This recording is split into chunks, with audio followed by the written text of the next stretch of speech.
And again, I'm not looking to change your mind. I'm appreciating an argument against me that, is making me think about this. And I'm sure our listeners are as well. Our listeners like to get wonky just as much as anybody else does. Despite what Democrats want you to think, we actually enjoy talking about this sort of stuff in our circles of friends and whatnot. But I want to talk to you about the ideas that states can try to fix this on their own outside of the framework of the federal government. And that is this multi-state compact that you talked about, where states are pledging that when they get to a certain point, I'll let you explain it. Go ahead and explain what this multi-state Electoral College compact is. Okay, so the multi-state compact, the Electoral College, is an agreement that a handful of states have signed on to. It's not binding until their combined electoral vote total exceeds 270, which of course is the amount needed to elect the president. And what it would do once in effect is every signatory state would pledge their electoral votes to the winner of the national popular vote rather than the winner of the popular vote within their state borders, effectively making the Electoral College also a national popular vote. So the form would still be there, but the function would be completely altered so that it would, in effect, a national popular vote for president. Far be it for me to use the C word on the air, but doesn't that sound like collusion by the states to change the Constitution without amending the Constitution? You could argue it is, but you could also argue that every state has their own, they're allowed to award their electoral votes to whomever they choose by state law or amendment to their own state constitution. I mean, there's a couple of states that do it weirdly right now. I know Maine and Nebraska have it even more segmented, so they give a winner to the popular vote of each congressional district, as well as the two at-large electoral votes for the winner of the state as a whole. And it isn't really all that different. It's the same thing in macrocosm.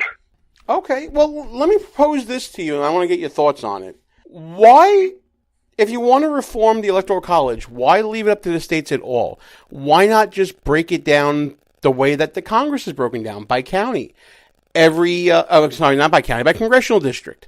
Why can't every congressional district have one electoral vote, and whoever wins that congressional district wins the election? Wouldn't that be the closest to democracy that you can get?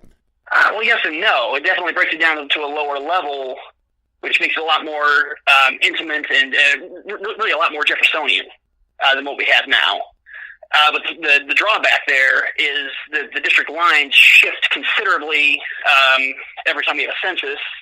And if you've read some of my other pieces on gerrymandering, you might recall that some districts are made incredibly weird shapes in order to include or exclude voting blocks in order to preordain the outcome before it ever happens. Well, this is spoils of victory, my friend. The winners write the history. The winners do, but is that right entirely? Are you asking me whether I think it's right that the winners get to draw the lines? I don't think... Right. I'm of two minds when it comes to gerrymandering. That's a whole other segment, but just as a short answer, I think that there should be some control over those congressional lines. I don't think it should be left up to activist judges, which is what happened in the People's Republic of New York when the legislature was split and they couldn't decide on their own how the line should be drawn. There has to be some better guidelines other than race for drawing those lines. Geography has to definitely come into account. But I think that the winners of the elections should get to draw those lines. Absolutely. I think it is a political process after all, isn't it? It's a political process, but I'd argue that it shouldn't be made into a spoils system in which the winners get more than they ought. We got to come up with something that our institutions should be partisanship proof to an extent.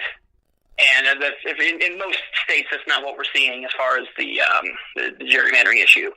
Which means I can fully expect an article from Nat Paul on how primaries are a bad thing. And I think that's coming up in the next article that we're going to be putting out, right, Nat? That's right. All right. Well, listen, this is an interesting, evolving conversation. It's definitely one the country has to have. I'm glad that you brought it to the fore.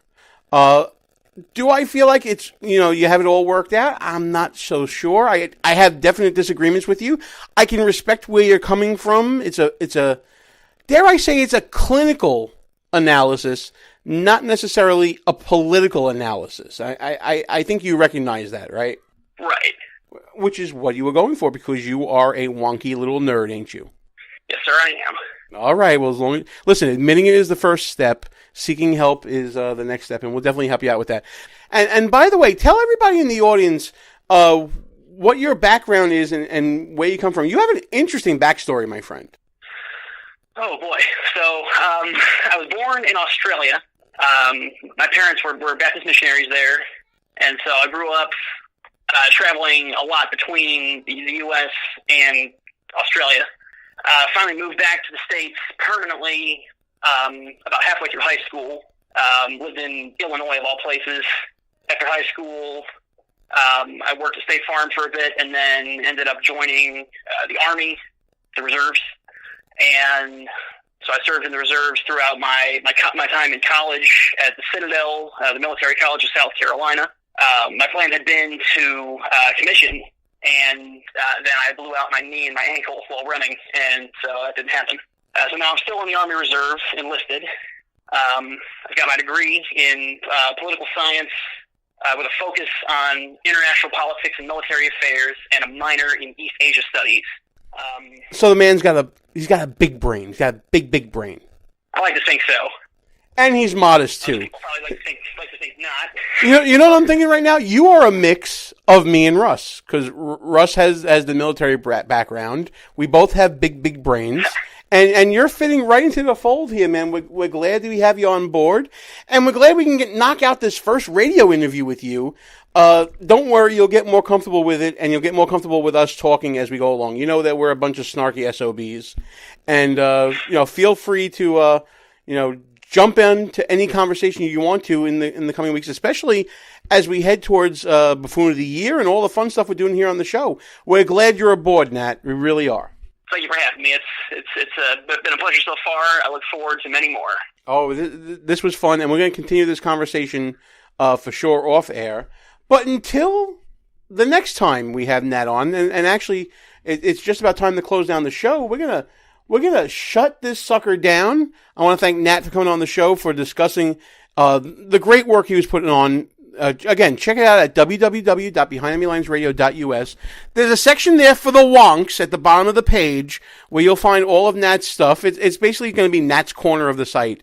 He seems to really bring this real academic, clinical approach to the website, where me and Russ are just basically monkeys throwing crap in the air. He's really bringing some legitimacy to us. And check him out at the site, www.behindenemylinesradio.us. And until next week, from the People's Republic of New York, Gene Baradelli, Nat Paul, Behind Enemy Lines, we are out of here. Good night, folks. Our position has been compromised. It's time to roll out. Report for debriefing at www.behindenemylinesradio.us. And look for regular communications via Facebook and Twitter at BEL_radio. You are the resistance. Behind Enemy Lines. Back in 7 days. Out.